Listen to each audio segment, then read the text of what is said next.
가는데 뭔가 뒤에 아무도 안 타고 혼자 운전하고 가는데 백미러를 보니까, 루미를 보니까 뒷자리에 누가 탔더라는 거죠. 깜짝 놀라요. 뒤를 돌아보니까 아무도 없고, 다시 백미러를 보면 거기에 사람이 있고, 이상하게 차를 옆에 세워놓고 그리고 뒤를 딱 보니까 뒤에 귀신이 한 사람 딱 탔다라는 거죠. 이 송일이가 깜짝 놀라가지고, 그래가지고 이거 귀신을 만났으니까 이거 찬양해야겠다, 찬송을 불러가지고 이 쫓아내야겠다 싶었는데 찬송이 아무것도 생각 안 나는 거예요. 근데 간신히 그래 이거다, 그리고 찬송이 딱 생각이 났는데 그게 뭐냐면, 당신은 사랑받기 위해 태어난 사람, 그거밖에 생각이 안 나니까 그걸 노래 불렀더라는 거죠.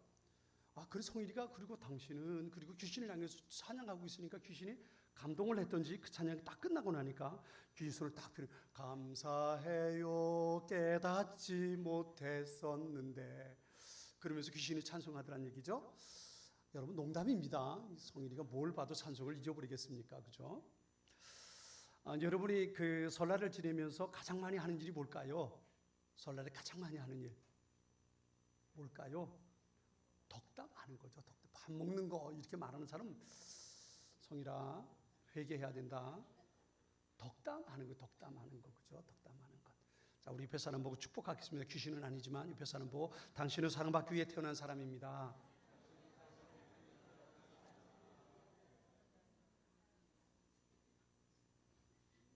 믿으십니까?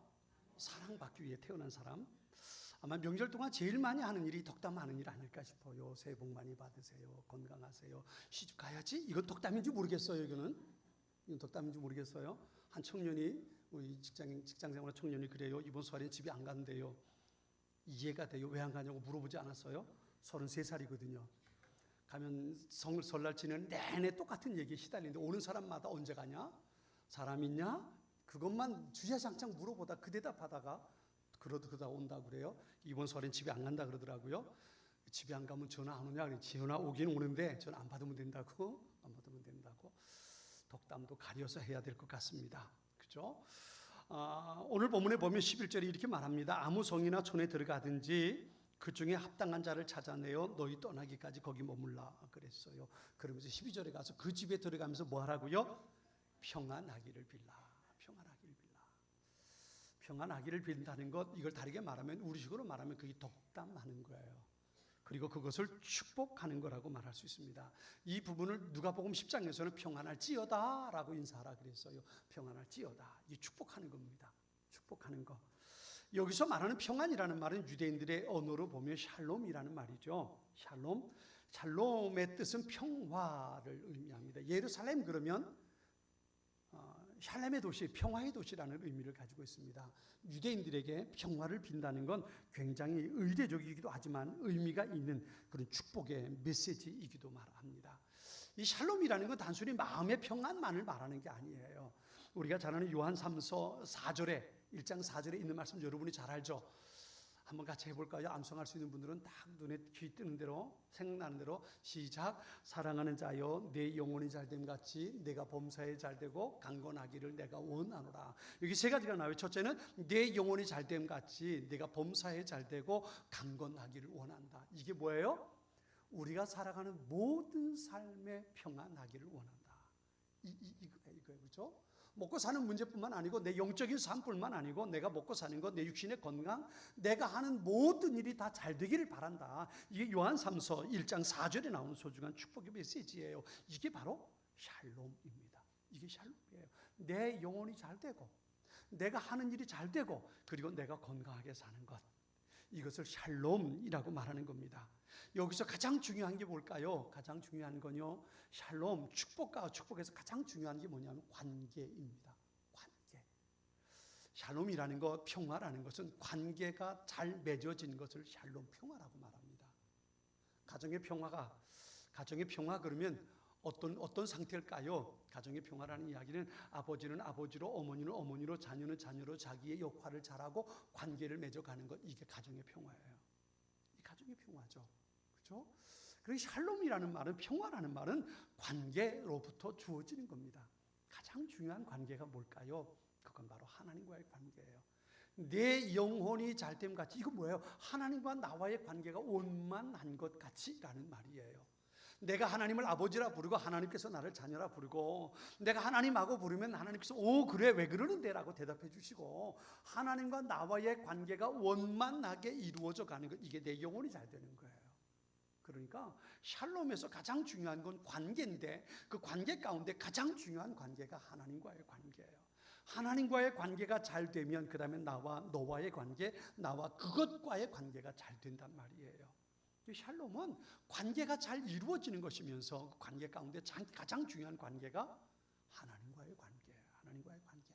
사랑하는 여러분, 여러분의 삶에 이 관계가 잘 설정돼서 하나님께서 주시는 평강을 누리고 사는, 여러분의 영혼이 잘됨 같이 여러분의 범사에 잘되고 강건하게 되는 귀한 축복이 여러분 가운데 있게 되기를 바랍니다. 이 샬롬이라는 말과 연결되는 말이 바로 축복이라는 말입니다. 평안을 빈다는 것은 다르게 말하면 축복한다는 말입니다. 이 축복을 blessing이라고 말하죠. 영어로는 blessing이라고 말하는데요, 이 blessing이라는 말이 어디서부터 오냐면 blood라는 말에서 옵니다. 피 흘린다라는 말에서 온 거예요. 무슨 금방 탁 떠오르는 게 있죠. 이게 뭐예요? 예수님께서 십자가에서 피 흘려 돌아가심으로 하나님과 나 사이에 샬롬, 평안이 유지된 것, 이게 축복. 이게 축복의 기본적인 모습이라는 거예요. 하나님과의 정상적인 관계, 무엇으로요? 예수님이 십자가에서 흘려주신 보혈을 통해서 하나님과 나와 정상적인 관계를 이루어가는 것, 이게 바로 샬롬, 평강이라는 거예요. 그래서 성경에선 하나님과 나와의 관계가 원만하게 평강을 이루어가는 것, 이것을 축복이라고 말합니다. 이게 축복이에요. 가장 큰 복은 하나님을 아버지라 부를 수 있는 게 가장 큰 복입니다. 여러분은 그 복을 누리시는 줄 믿습니다. 그렇죠? 그래서 우리가 하나님과의 관계가 형성된 이 샬롬, 이 축복을 빌 때 가장 먼저 주어지는 복이 하나님과의 관계예요. 내가 누구를 축복할 때 그 복이 그 사람에게 임한다는 건 가장 으뜸되는 복이 바로 그거예요. 그가 예수님을 만나게 되는 것. 예수님을 만나게 되는 것. 그가 예수님을 만나서 예수님과 바른 관계가 만들어지게 되는 것, 이게 가장 큰 복이에요. 내가 뭐 맛있는 거 먹는 게 아니고요, 로또가 당첨된 게 아니고요, 그게 아니고 내가 하나님을 만나서 그분을 아버지라 부를 수 있게 되는 것, 이것이 가장 큰 복이란 말이에요. 이 복이 이루어지고 나면 다른 건 그 다음에 자동이에요. 하나님과의 관계가 원만하게 평강의 관계를 이루어가면 나와 너와의 관계도, 나와 그것과의 관계도, 그것이 뭐겠어요? 돈도 되고요, 건강도 되고요, 관계도 되고요, 모든 것이 되는 거지요. 그것이 그 다음에 이루어져 가는 것들이란 말이에요. 이것이 바로 유대인들이 말하는 샬롬, 평안의 모습입니다. 하나님은 이 복을 주시기를 기뻐하시는 분이에요. 창세기 1장에 보면 하나님께서 천지를 창조하시고 사람들에게 가장 먼저 하신 말씀이 있어요. 성경은 이렇게 말합니다. 창세기 1장에 보면 하나님이 그들에게 복을 주시며 그들에게 이르시되 생육하고 번성하여 이 땅에 충만하라, 땅을 정복하라, 바다의 고기와 공중의 새와 땅에 움직이는 모든 생물을 다스리라 그랬어요. 하나님께서 아담과 하와를 만드시고 세계 최초의 사람들을 만드신 다음에 그들에게 복을 주셨다는 거예요. 이게 첫 번째 사건이에요. 창세기 9장에 가서 보면 이 땅에 홍수가 임하죠. 노아와 그의 가족들이 노아 방주 속에 들어가서 그곳에서 한동안을 지내고 물이 다 빠진 후에 방주의 문을 열고 세상에 나옵니다. 그리고 하나님 앞에 제단을 쌓지요. 그런데 그때에 동일하게 이 메시지가 나와요. 하나님이 노아와 그 아들들에게 복을 주시며 이르시되 생육하고 번성하여 땅에 충만하라 그랬어요. 인류 최초의 인간인 아담과 하와에게도 복을 주셨고요, 그리고 중간 시조인 노아에게도 하나님께서 복을 주셨다는 거예요. 창세기 12장에 보면 이런 얘기가 또 나와요. 창세기 12장이 누구의 이야기입니까? 하나님께서 아브라함을 찾아오시는 이야기예요. 그리고 아브라함에게 말씀하시죠. 너의 고향 친척 아비집을 떠나서 내가 네게 보여줄 땅으로 가라. 하나님께서 갈대아 우르를 떠나서 가나안 땅으로 가라는 거예요. 그러면서 이렇게 말씀하십니다. 내가 너로 큰 민족을 이루고 네게 복을 주어 내 이름을 창대하게 하리니 너는 복이 될지라. 너를 축복하는 자에게는 내가 복을 내리고 너를 저주하는 자에게는 내가 저주하리니 땅의 모든 족속이 너로 말미암아 복을 얻을 것이니라 하신지라 그랬어요. 아브라함에게 하나님께서 복을 주셨어요. 그러면서 네가 복이 될 거다라고 말씀하셨어요. 너로 인해서 세상 모든 민족이 복을 받게 될 거다. 하나님께서 아브라함에게 그렇게 약속해 주셨단 말이에요. 이 우리 개정 개혁판 성경에는 너는 복이 될지라 그랬는데 여러분들이 잘 아는 개혁 성경에 뭐라고 말했을까요? 너는 무엇이 될지라? 복의 근원이 될지라. 그래서 복의 근원. 복의 근원이라는 게 뭐예요? 복의 뿌리라는 말이에요. 복의 출발점. 하나님께서 아브라함을 통해서 세상에 복을 전해주시겠다는 거예요. 그러니까 아브라함이 모으는 곳에 하나님의 복이 임하고, 지난번에 한번 7층에서 엘리베이터를 탔는데요, 6층에서 한 여자분이 탔어요. 여자분이 탔는데 그분이 딱 타더니만 엘리베이터 안이 향수 냄새로 가득해지는 거예요. 우리 교회도 그런 식구들이 있을까봐 이렇게 말하는 게 좀 조심스러운데요, 여자가 향수를 너무 짙게 하면 와, 그건 향수가 아니라, 그 다음에 얘기 못하겠고요. 좀 그렇더라고요. 어떤 뭐 향수를 다 몸에 뿌린 게 아니라 바른 것 같아. 쏟아 부은 것 같아. 와, 얼른 그 사람 옆을 피하고 싶어질 때가 있거든요. 근데 그분이 엘리베이터를 탔는데 향기가 싹 퍼지는데 참 좋더라고요. 나도 모르게 입이 씩 하고 벌어지는. 왜? 향수를 뿌린 그 사람이 엘리베이터 타니까 다른 사람들이 향수의 냄새를 맡고 기분 좋게 되는. 여러분, 하나님께서 여러분을 복의 근원으로 만들어 주셨다는 의미가 뭔지 아십니까? 아브라함이 복의 근원이 되었다는 이야기는 아브라함이 가서 머무는 곳에 하나님의 복이 다른 사람들에게 전해진다는 거예요. 그래서 우리 흔히 요즘에 젊은 사람들 그렇게 말해요. 축복의 통로. 축복의 통로. 여러분, 우리는 하나님 앞에 축복의 통로로 부름받은 사람들이라는 것 잊지 마시기 바랍니다. 하나님은 아브라함을 복의 근원으로 부르셨어요. 내가 너로 복이 되게 하겠다라고 말씀하셨어요. 그리고 그 복이 아브라함부터 그 아들들에게, 자녀들에게 번져갑니다. 먼저는 아브라함은 이삭을 축복하고요, 그리고 이삭이 야곱을 축복하는 내용들이 나오죠. 창세기 49장에 보면요, 야곱이 12아들을 불러서 축복하는 내용이 나와요. 야곱이 죽기 전에 12아들을 부릅니다. 야, 니들 다 와라. 내가 이제 하나님 앞에 갈 때가 됐는데 내가 너희들을 축복할게. 그리고 야곱이 12아들을 불러놓고 그들을 축복하는 내용이 나옵니다. 그런데요, 놀라운 것은요, 그들이 그 야곱이 12아들에게 했던 축복의 내용 그대로 복이 이루어져 가는 모습을 봐요. 그 12아들이 이스라엘 12지파가 되잖아요. 유대인의 뿌리예요. 12지파가 되는데 그때 야곱이 그 아들들에게 축복해 준 대로 그 지파별로 그렇게 이루어져 가는 거예요. 이게 놀라운 일입니다. 그러니까 하나님께로부터 받은 복을 자녀들에게 나눠줄 때에 그 복이 그 자녀들의 삶에 그대로 이루어지는 것을 우리가 볼 수 있는 거예요. 창세기 6장에 보면요, 이렇게 말씀하십니다. 창세기 6장 22절에 제사장은 이스라엘 백성에게 이렇게 축복하라. 그러면 제사장의 축복 그대로 내가 이스라엘 백성을 축복하겠다라고 말씀하세요. 그러면서 이렇게 축복하라고 그래요. 제가 오늘 이따가 축도할 때 이것으로 축도하려고 하는데요, 여호와는 네게 복을 주시고 너를 지키시기를 원하며 여호와는 그 얼굴을 네게 비추사 은혜 베푸시기를 원하며 여호와는 그 얼굴을 네게로 향하여 드사 평강 주시기를 원하노라. 그렇게 축복하라 그랬어요. 그 다음에 이렇게 말씀하세요. 제사장이 이같이 여호와의 이름으로 이스라엘 백성에게 축복하면 여호와인 내가 이스라엘 백성에게 복을 주리라 그랬어요. 제사장들이 백성들을 향해서 이스라엘 너희에게 하나님께서 너희에게 복 주시고 너희를 지켜주시고 은혜와 평강 주시기를 원하노라 라고 축복하면 하나님께서 이스라엘 백성들에게 축복해 주시겠다는 거예요. 이게 바로 하나님께서 복을 주시는 내용입니다. 그런데 신약시대에 와서는 하나님께서 하나님의 자녀들을 통해서 축복하시는 거예요. 베드로전서에서 베드로 사도를 통해서 그렇게 말씀하시죠. 너는 왕같은 제사장이라.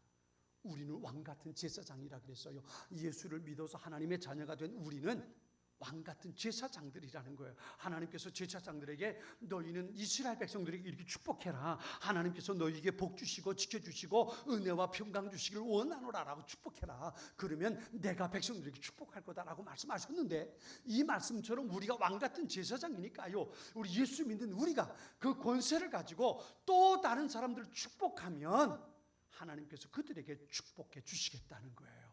이게 바로 하나님께서 우리에게 주신 소중한 약속입니다. 고린도후서 6장 20절에 보면 성경은 우리를 그리스도의 사신이라고 말해요. 그리스도의 사신이라는 말이 무슨 뜻이에요? 하나님께로부터 보낸받은 특사라는 거예요. 그런데 요즘 우리가 흔히 말하는 이 사신 특사는요, 어떤 자격을 가지고 있는가 하면 자기를 보낸 나라의 대통령의 권한을 가지고 있는 거예요. 대통령의 권한을 가지고 와서 대통령을 만나는 겁니다. 이 특사입니다. 내가 그리스도의 특사라는 말, 사신이라는 말은 그분의 권세를 가지고 내가 세상에 있다는 거예요. 그러니 이게 얼마나 소중한 존재예요. 여러분 옆에 사람 보고 이렇게 격려합시다. 당신은 그리스도의 특사입니다. 한번 같이 격려할까요? 하나님 나라의 대사라는 대사. 그죠? 대한민국의 대사가 아니고요. 하나님 나라의 대사라는 거 얼마나 놀라운 일입니까? 얼마나 큰 권세가 우리에게 주어져 있어요. 그러니까 그 권세를 가지고 우리는 다른 사람들에게 평안을 빌고 축복할 수 있다는 거예요. 내게 있는 것을 나눠주는 거야. 내게 있는 것을 나눠주면 얼마나 보잘 것 없어요. 여러분, 제가 여러분에게 줄 수 있는 거 별로 없어요. 그죠? 여러분이 제게 줄 수 있는 게 더 많지. 제가 여러분에게 줄 수 있는 것보다요. 그죠? 그런데 다만 하나님의 대사니까, 하나님 나라가 내 뒤에 있으니까 내가 하나님의 권세를 가지고 내가 세상 사람들을 축복하는 거예요. 이 권세가 우리에게 주어져 있다는 거예요. 그러니 이게 얼마나 놀라운 일입니까? 인간 박대준의 모습이 아니라 하나님의 대사로 이 땅에 보냄받은 박대준, 그죠? 얼마나 놀랐습니까? 제 명함에 박대준이라는 이름이 찍히고 그 위에 직함이 끼어 있다면 하나님 나라의 대사라는 명함이 찍혀 있을 거란 말이에요. 그러니 내가 하나님 나라를 대신해서 세상을 축복하는 권한을 갖게 됐다는 거예요. 이게 바로 우리가 갖게 된 특권입니다. 이 특권을 가지고 우리는 축복하는 사람들이 될 수 있어야 돼요. 축복하는 사람들, 어떤 사람들을 축복할까요? 누구를 축복해야 될까요? 첫 번째는요.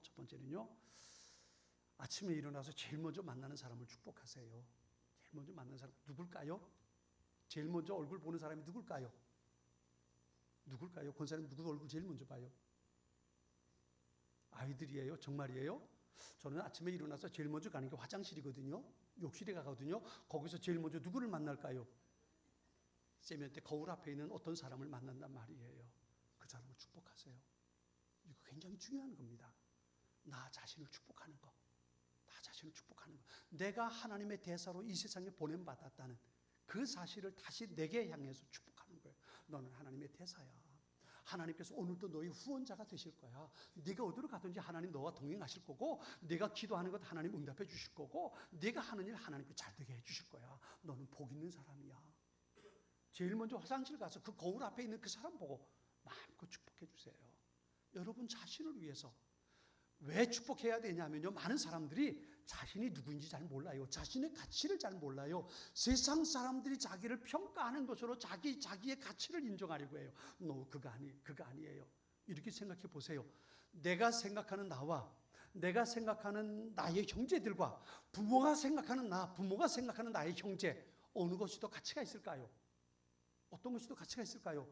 내가 나를 생각하는 것하고 부모님이 나를 생각하는 것하고 누가 보는 것이 더 가치가 있을까요? 부모님이 보는 게 더 훨씬 가치가 있죠. 내가 나를 생각하면 찌질이, 루저, 그럴지 몰라요. 네가 뭘 할 줄 아냐? 그래, 어쩔 수 없다. 네 인생 그러니 쫑났지? 자신을 향해서 그럴 수 있을지 몰라요. 지금 자기의 형편을 보고 그럴 수 있을지 모른다고요. 근데 부모의 관점에서 보면 어때요? 내가 10달 동안 배 아파서 놈인데, 그죠? 내가 이놈을 낳고 내가 미역국 먹었는데, 내가 이놈을 위해서 얼마나 고생했는데, 그럼 그 자녀의 가치가 얼마나 부모의 입장에서 클 거예요. 여기서 한 번 더 나가보세요. 하나님의 입장에서 볼 때 우리는 어떨까요? 하나님 입장에서 나를 볼 때, 하나님이 이 세상을 이처럼 사랑하사 꼭 해야 되겠습니까? 하나님이 이 세상을 이처럼 사랑하사 독생자를 주셨으니 이는 저를 믿는 자마다 멸망치 않고 영생을 얻는다. 여러분, 이 말씀 속에서 예수님이 세상에 오신 까닭은 누구 때문이에요? 누구 때문입니까? 나 때문이잖아요. 나를 위해서 예수님 십자가에 돌아가셨다고요. 그러니까 나의 가치는 하나님 앞에 얼만큼 되냐면 하나밖에 없는 아들 예수님의 가치와 나의 가치가 동등돼요. 같은 거예요. 그러니 내가 얼마나 비쌉니까? 내 가치가 얼마나 존귀하냔 말이에요. 하나님의 입장에서 나를 보는 거예요. 그리고 거울 속에 비춰지는 내가 오늘 처음 만난 사람을 축복하는 겁니다. 넌 대단한 놈이야. 오죽했으면 하나님께서 너 때문에 아들을 보내셨겠어. 넌 하나님 앞에 으뜸이야. 아침에 일어나서 제일 먼저 거울 속에 보는 나를 향해서 축복하는 거예요. 나를 축복하는 것. 이게 중요합니다. 그렇죠? 아무리 우리 전에 한번 제가 대학원 다닐 때 학생증을 한번 봤어요.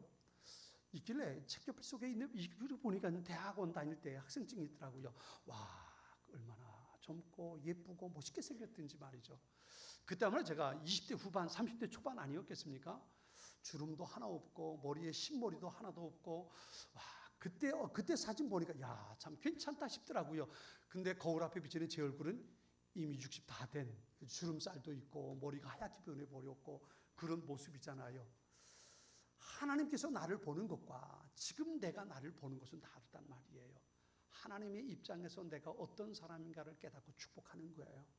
여러분 자신을 축복하시기 바랍니다. 누구를 축복하기 전에 먼저 여러분 자신을 축복하세요. 하나님께서 나를 얼마나 사랑하시는지, 하나님께서 나를 얼마나 소중하게 여기시는지, 내 나이와 내 환경과 내가 가지고 있는 것과 상관없이 하나님께서 나를 얼마나 귀하게 보시는지 나를 향해서 축복하는 거예요. 두 번째는요, 여러분의 가족을 위해 축복하는 겁니다. 부모는 자녀를 축복하고요, 자녀는 부모를 축복하는 거예요. 이게 참 중요해요. 성경에 보면요, 아버지의 축복을 받기 위해서 어머니 뱃속에서부터 쌓은 사람이 있죠. 그게 누구예요? 야곱이잖아요. 세상에 먼저 나오려고, 장자로 나오려고 뱃속에서 자기 쌍둥이 형 에서와 뱃속에서부터 싸우잖아요. 그것 때문에 그 어머니 리브가 죽을 지경이라고 그랬잖아요. 죽을 지경이라 그랬어요. 두 민족이 속에서 싸운다 그랬어요. 그러다가 에서가 먼저 나오니까 에이씨, 그리고는 에서의 발목 딱 잡고는 같이 나와버린 게 야곱이잖아요. 나중에 두 번째 태어난 게 한이 돼가지고 형 에서를 속이지요. 에서가 사냥하고 딱 들어오니까 배고픈 김에 팥죽을 딱 끓이고 있다가는 팥죽 한 그릇 딱 주면 요거 줄 테니까 쓸데없는 장자의 권세 내게 팔아라. 그래, 장자의 권세 딱 넘겨받고 팥죽 한 그릇 딱 주잖아요. 얼마나 야비해요. 그럼 왜 그런 거예요? 아버지로부터 축복받는 것이 얼마나 중요한지 야곱은 알았단 말이에요. 그런데 에서는 그걸 우습게 여겼던 거예요. 나중에 아버지가 돌아가시기 전에 아버지를 속이고 드디어 장자의 축복을 가로챕니다. 그런데요, 그 내용이 창세기 27장에 나오는데 이런 내용이에요. 보세요. 하나님은 하늘의 이슬과 땅의 기름짐이며 풍성한 곡식과 포도주로 네게 주시기를 원하노라. 만민이 너를 섬기고 열국이 네게 굴복하리니 네가 형제들의 주가 되고 네 어미의 아들이 네게 굴복하며 네게 저주하는 자는 저주를 받고 네게 축복하는 자는 복을 받기를 원하노라. 전 이 내용을 보면서요, 이런 생각이 들어요. 부모가 자녀들의 머리에 손을 얹고 이 말씀대로만 축복하면 이건 기적이다. 이것보다 더 큰 축복은 없겠다 싶어요. 여러분 그렇게 하세요. 그렇게 하세요. 저 때로 1년에 한 번씩이라도 자녀들의 머리에 손을 얹고 이 말씀, 이삭이 야곱을 축복했던 이 말씀으로 축복하는 거예요. 하나님은 하늘의 이슬과 땅의 기름짐이며 풍성한 곡식과 포도주로 네게 주시기를 원하노라. 만민이 너를 섬기고 열국이 네게 굴복하리니 네가 형제들의 주가 되고 네 어미의 아들들이 네게 굴복하며 네게 저주하는 자는 저주를 받고 네게 축복하는 자는 복을 받기를 원하노라. 얼마나 대단한 축복이에요. 자녀들을 위해서 이 축복을 비는 거예요. 여러분 자녀들을 위해 기도할 때요, 뭐 좋은 대학 가고 좋은 직장 이것 위해서 기도하지 말고 이 말씀 가지고 자녀들을 축복하며 기도하세요. 이것보다 더 놀라운 축복은 없는 것 같아요. 이 세상에 사는 동안 하는 모든 일이 하나님 안에 잘 되기를, 그리고 세상의 모든 사람들로부터 존경받게 되기를, 여러분 이게 그 복이죠. 너 때문에 저주받고 너 때문에 복을 받게 되기를. 와, 얼마나 놀라운 거예요. 자녀들을 위해서 기도할 때에 이 말씀 가지고 기도하세요. 이 말씀 가지고. 이게 바로 자녀들을 축복하는 내용이에요. 내용입니다. 또 한 가지는 세 번째는요, 만나는 이들을 축복하세요. 이제 설 명절을 우리가 보냅니다. 가족들을 만날 거예요. 가족들을 축복하세요. 오랜만에 만나는 친지들이 있을 거예요. 그들을 축복하세요. 단순히 덕담이 아니에요. 세상 사람들은 덕담이라고 말하지만 우린 덕담이 아니고 하나님의 복을 비는 거예요. 하나님의 복을 비는 것. 하나님 말씀하셨어요. 내가 복을 빌면 내가 그들에게 복을 줄 거다. 네가 그들에게 복을 빌면 내가 그들에게 복을 줄 거야. 하나님 약속하셨잖아요. 이 약속의 말씀을 믿고 그리고 그들에게 하나님의 복을 비는 거예요. 하나님 저들을 축복해 주십시오. 금년 1년 건강하게 저 아이들이 하나님의 사랑받고 자라갈 수 있도록 지혜롭게 으뜸이 될 수 있도록 그저 마음속으로 하나님의 복을 그들에게 빌어주는 거예요. 이게 바로 축복하는 거예요. 축복하는 겁니다. 우리가 그렇게 축복할 때 그 축복이 그대로 이루어진다는 것 아십니까? 오늘 보면 13절 보세요. 우리 같이 한번 읽어볼까요? 13절 말씀을 같이 한번 읽어보겠습니다. 자, 같이 읽습니다. 그 집이 합당하면 너희가 빈 평안이 거기 임할 것이요 만일 합당치 아니하면 그 평안이 너희에게로 돌아올 것이다. 아멘. 여기 두 가지 말씀이 나와요. 하나는요, 너희가 빈 평안이 거기 임할 것이요 그랬어요. 내가 누군가를 축복하면 그 축복이, 그 복이 그들에게 임할 것이라는 거예요. 믿으십니까? 여러분이 하나님의 이름으로 그들을 축복하면 그 복이 그들에게 임할 거라는 거예요. 믿으시기 바랍니다.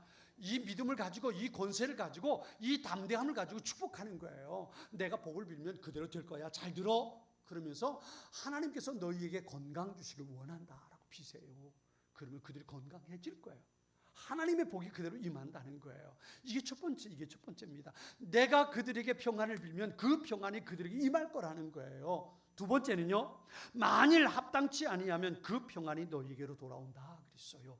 내가 누군가를 향해서 복을 빌었는데 그가 그 복을 받을 만한 그릇이 준비되지 않으면 그 빈 복이 누구에게 가요? 그 복을 빈 내게로 돌아온다는 거예요.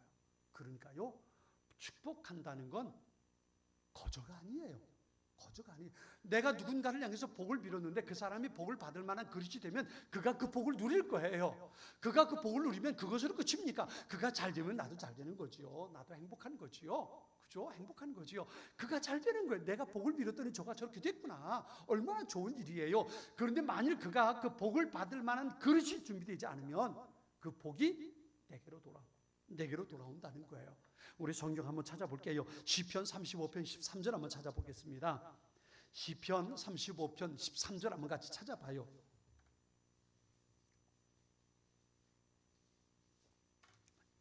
시편 35편 13절입니다. 다 찾으셨나요? 우리 같이 한번 읽어볼게요. 시편 35편 13절.